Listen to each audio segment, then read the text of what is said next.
네, 한국에서 들어온 소식입니다. 저희가 4.15 총선 부정선거에 대해서 계속해서 지금 취재를 하고 있는데요. 한국에 나가 있는 허겸 기자가 이번에는 부정선거와 관련해서 제보를 해주었던, 그러니까 당시에 좀 문제가 있었던 투표용지가 이런 문제가 있었다라고 투표용지를 직접 제보해 주었던 이 공익제보자 이종원 씨에 대해서 결국 한국의 대법원이 실형을 선고했다라는 소식을 전해왔습니다. 이건 정말 말도 안 되는 말 그대로 엽기 판결이다. 또 하나의 엽기 판결이 나왔다라는 이제 아우성이 지금 막 나오고 있다는 이야기인데요. 한번 그 대법원에서 그 판결이 난 이후에 대법원 정문 앞에서 있었던 기자회견 현장 직접 한번 보시겠습니다. 증거가 없으면 사람을 처벌할 수 없는 게 이건 뭐 세계 각국 어느 나라나 민주주의 국가에서는 이건 당연한 재판 제도고 국제사법제도도 거기에 기반해 있습니다. 이건 완전히 인권 침해고. 공익제보자입니다. 이분은 공익제보자고, 공익제보자의 공익제보를 받을 수 있는 공익접수자예요. 국회의원은. 그래서 그걸 받았는데 이거를 누가 줬는지를 밝히겠다고 해서 여기 나오신 서양기 목사님의 댁을 새벽부터 들어가서 가택 수색을 했습니다. 그러니까 이종원 이분이 계시다가 나 때문에 엉뚱한 사람이 고통을 받고 그런 걸 참을 수 없으니 내가 떳떳하니 가서 발표를 하겠다 해서 그분이 또다시 국회에 가서 저랑 기자회견을 했습니다. 근데 그분을 조사를 하겠다고 하고, 조사할 때 어떤 일이 있었는지 여러분 기억하실 겁니다. 이 권오영 변호사님하고 김모든 변호사 두 분과 함께 제가 들어갔는데 6명의 검찰 수사관들이 들이닥쳐가지고 현직 야당 의원이었던 저를 몸수색을 했습니다. 2차례에 걸쳐서.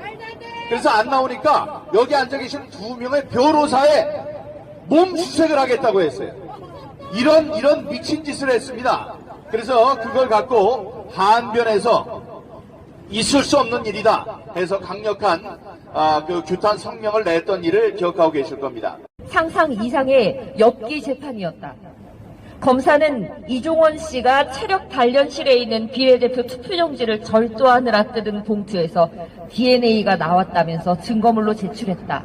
하지만 체력 단련실에 들어가는 CCTV 영상은 단 한 컷도 발견되지 않았다. 그리고 현장에서 압수한 봉투와 법원에 제출한 봉투 사진은 전혀 달랐다. 현장에서 압수한 봉투는 멀쩡했지만 법원에 제출한 봉투 사진은 검게 그을리고 구멍이 뚫린 불에 타담한 봉투였다. 심지어 법원에 제출한 봉투는 실체가 없었다. 검사는 재판이 끝날 때까지 끝내 봉투를 법원에 가져오지 못했고 사진만 계속 보여줄 뿐이었다. 변호사가 증거물을 가져오라고 얘기했지만 판사는 그것을 검사에게 강제할 수 없다며 정당한 변호사의 주장을 묵살했다. 보는 내내 참관인들은 중학생이 봐도 이해할 수 없는 재판 과정에 분노를 느꼈다.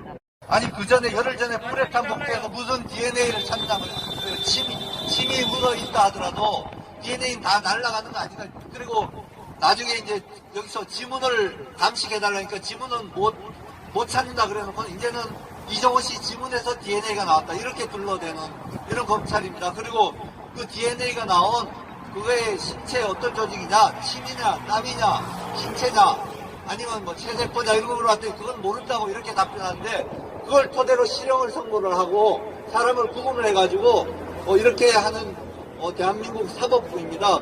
그리고 민유숙 대법관은 기독자유통일당이 제기한 비례대표 무효소송 재판 진행 자체를 거부하고 있다. 소송을 제기했으면 180일 이내에 재판을 진행해야 하는데 아무런 이유 없이 재판을 미루다가 시민들의 끊임없는 1인 시위와 항의에 결국 480일 만에 재판이 열렸다.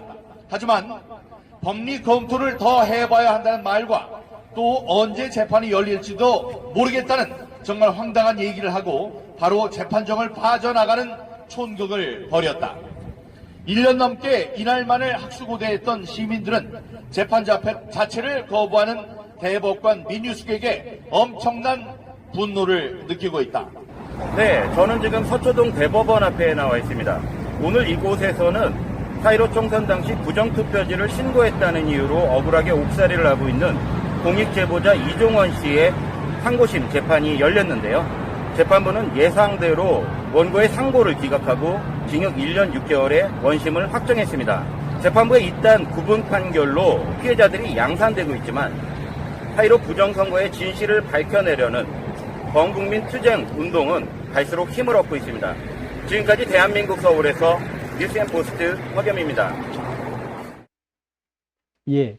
뭐 내용 보셔서 아시겠지만 일단 이종원 씨는 너무나 억울하게 됐습니다. 공익제보자인데 4.15 총선 당시에 지금 이상하게 생긴 투표용지들이 나왔다 이거죠. 그래서 이 비규격 의심이 되는 투표용지들 갖다가 이 민경욱 의원한테 제보를 하고 알려주었는데 이거 잘못된 투표용지라고 고발하는 것이 공익을 위해서 한 제보임에도 불구하고 도둑놈으로 몰렸다 지금 오히려. 투표용지를 훔쳐간 도둑놈으로 지금 몰려있다라는 겁니다. 이게 과연 이 대한민국이 과연 우리가 제대로 된 나라라고 이야기할 수 있느냐라는 말이 나올 수밖에 없는 그런 상황이죠. 아까 댓글 다신 분 중에 조은조애님 대한민국은 공산국가 이런 식으로 지금 댓글을 다셨는데 그렇게 얘기해도 할 말이 없을 정도로 좀 황당한 일들이 벌어지고 있는 겁니다. 우리 법원이 썩었다 뭐 진작부터 알고는 있었지만은 이 정도까지 지금 완전히 썩어 있는 대한민국 대법원이 이러니까 대법원이 이러면 뭐 그 밑에 하급 법원들은 말할 것도 없죠. 그러니까 대한민국 법 쪽에는 지금 다 썩어 있다. 이렇게 얘기할 수밖에 없는 상황인 것 같습니다. 보니까 심각합니다, 지금. 그러니까 법정에 가가지고 억울한 국민들이 하소연할 수 없다고 하면 국민들이 어떻게 해야 됩니까? 진짜 말 그대로 들고 일어나는 수밖에 없는 거 아닙니까? 이런 식으로 나오면. 그러니까 한국의 상황 저희가 계속해서 지켜보도록 하겠고요.